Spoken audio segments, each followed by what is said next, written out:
Another cornerstone of the sales culture is that the methodology where the sales professional is actually a coordinator of a virtual team, and that team is what enables them to meet the customer's need.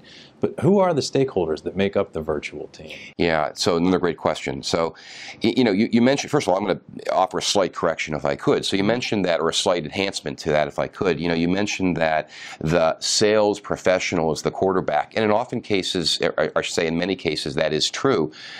I would actually put forth that at any given moment, the sale, right, what's being contemplated here by a customer, is really a complex set of conversations and interactions. So at any given time, anybody in the organization has been given the opportunity to quarterback and then bring in or bring out the right people to participate in that sales conversation. Yes, at one point, the sales professional may be the ultimate quarterback where something, rests, ultimately.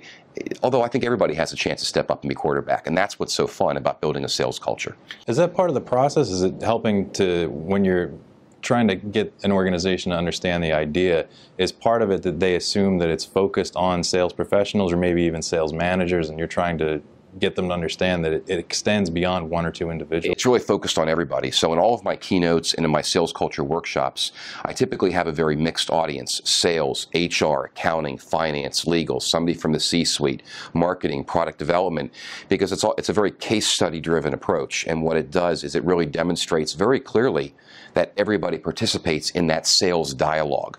And the best part is they don't even realize half the time they're doing it. So now I'm showing them that they count, that they matter, that their contribution really does have an impact on the customer.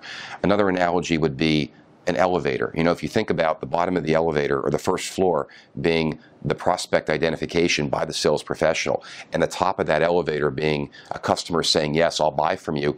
Well, an elevator typically rarely goes from bottom to top in one fell swoop. We'd like that sometimes, right? But it doesn't happen that way. So the elevator typically goes up, it goes down, it goes up again, it goes down. But at every stop, different people are coming on and off, and they're participating in the process, right? So eventually that elevator makes its way to the top. When the doors open at the top, it may include the sales professional, it may include the chief legal counsel to negotiate the contract, it may include the CEO, it may include just the sales professional. You don't really know because every sale is different, and sales isn't linear. So sales culture is as much about behavior and how you see your role in the organization as it is about the tactics of sales training. And that's another differentiator. Sales training is tactical. I'm talking about behavior. When you're referring to the elevator, that's an interesting idea to work with, because one aspect of that is you don't know when someone steps on what button they'll push for what floor. That's exactly right. And there are instances where the elevator could go down again before it goes back up. That's right. So in situations like that where you have conflict amongst stakeholders with the sales professional, how do you go about learning to resolve those issues where one of the stakeholders has, each stakeholder I should say, has his or her own manager and set of responsibilities? How do you go about unifying that goal? Yeah, so first of all, sales culture doesn't happen unless it starts at the top. So the senior business leaders, and I say senior business leaders deliberately because I believe that everybody has the capacity to be a senior leader, not because of what your title says, but because of how you see yourself and what you choose to assume. So changing that, as you put it, really depends on it starting from the top, and that behavior, that idea, that approach moving its way through the organization. And what facilitates that is the way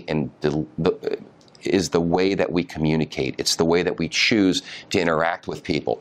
So I believe that when you go about the business of helping companies build a sales culture like I do, it's as much about the frequency and the obsessiveness, as I put it, of communication, and as it is about going from a reactive to a proactive posture.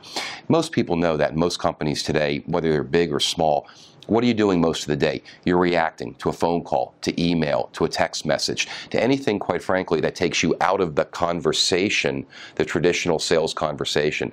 So what I encourage my clients to do is put down the text, put down the cell phone, and get out there and talk and communicate. Use the words, drive behavior modification through living and doing what you breathe, and showing people what they do counts.